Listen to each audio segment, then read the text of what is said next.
Hi, my name is Phil. I like to talk about politics. In this video, I'd like to discuss how police leaders have been explaining that Boris Johnson's enforced lockdown is, well, impossible to enforce. But first, if you'd like to stay notified of daily news in politics, then please subscribe to the channel and click the bell notification icon.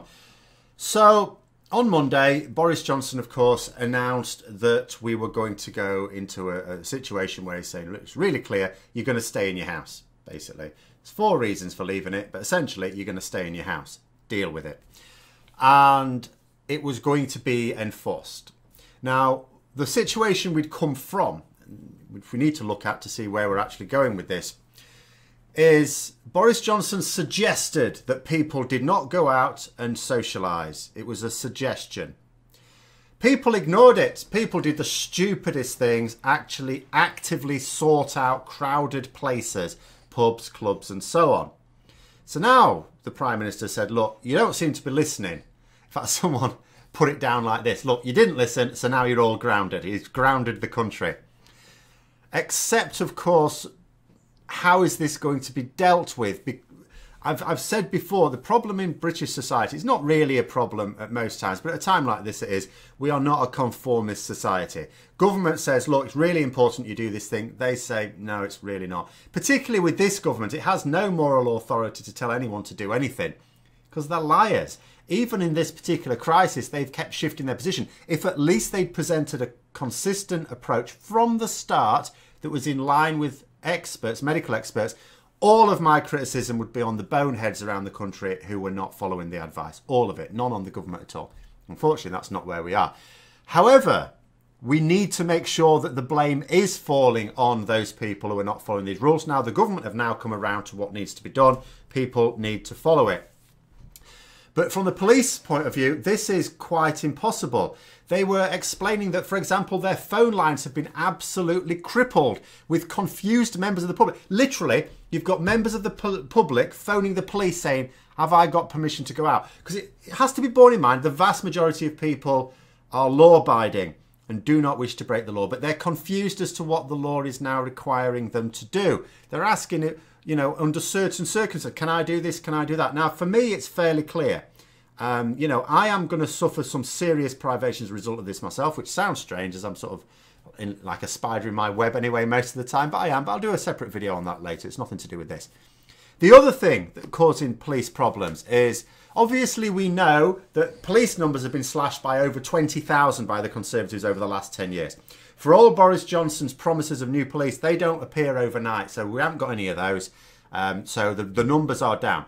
In addition, 10% of police are currently either ill or self-isolating. So of the 20,000 fewer police officers, we've only got 90% of those on duty anyway. The absence rate, of course, will also increase. It has to. I think, you know, it's fair to say frontline NHS staff are at the greatest risk of contracting infections. But anyone who works with members of the public, anyone who comes into contact with members of the public as a key worker, is going to increase their rate of becoming infected. So the police, after frontline NHS staff, maybe you're going to say police are next in line. So of course their absent rate is going to go up. And because we're not routinely testing, quite a lot of those police will actually be people who just develop symptoms, or someone in their household develops symptoms and they have to self-isolate because there's no testing at the moment to determine whether or not they're fine. You know, police leaders also said that Italy has double the number of police officers that the UK does, just to put that in real context there.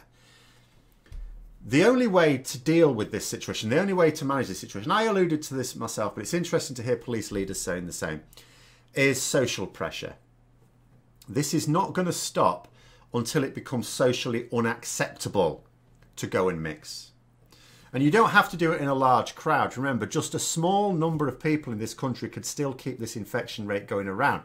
Because all it takes is for one person to go, you know, I've said these before, go to a mate's house one night and then a different mate's house the next night and so on. And if they're a super spread, if they're not developing symptoms but they're carrying the infection, they can be spreading around different households. And then if someone, you know, from one of the households they visit, someone else in that household who's now infected, goes and visits their friends. This whole web emerges, and each of these individuals just thinks they're going to see a mate. Well, that's not going to a crowded place. It's fine, isn't it?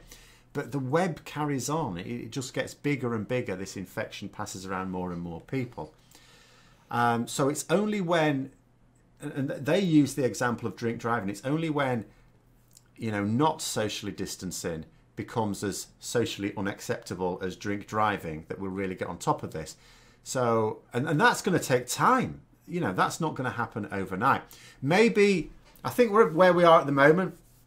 Obviously, the vast majority of people in this country are not affected by the virus. We're affected by the measures, but not the virus.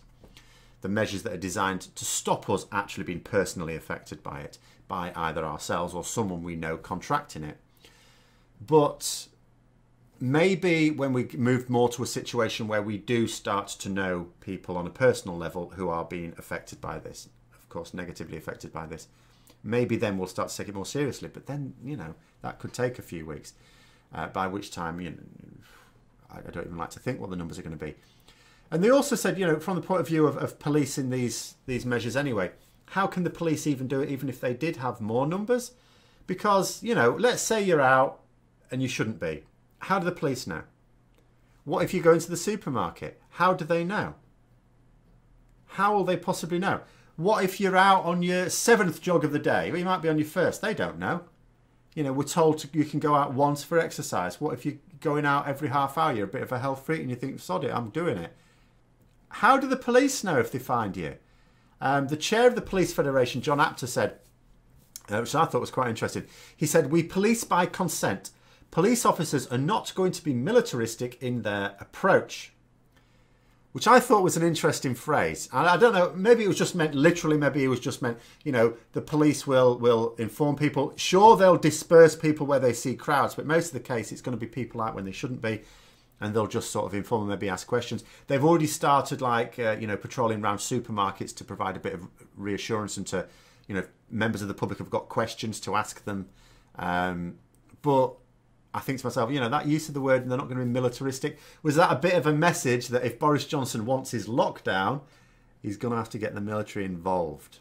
Which I'm sure he absolutely does not want to do. And he also talked about, Apter also talked about, you know, if this doesn't work, and he said it can't work because the police enforce it. That's not going to make it work. It will only work if communities stop members of their own community from abusing this situation. You know, so we have got to tell other people, we have got to make it socially unacceptable not to follow these guidelines. And if we don't, he was saying, well, then you're in the scenario, the only way the police can have any possible hope at all is setting up roadblocks, doing checks. That means carrying around paperwork that says you're allowed. That potentially means curfews as well. Maybe you get a pass that says, you know, on this day, these hours, and he wasn't saying this, this is me, you know, extrapolating. Maybe you get a little pass that designates your time of the week when you're allowed to go to the supermarket, maybe. Maybe it has to get that serious if people in this country will not take it seriously on their own and effectively self-regulate. Because I'll tell you something, in this country we're really, really bad at self-regulating. So anyway, I hope you found the video interesting. If you did, don't forget to click the like button. And if you'd like to support the channel further, please also click the Patreon link for details. And until next time, I'll see you later.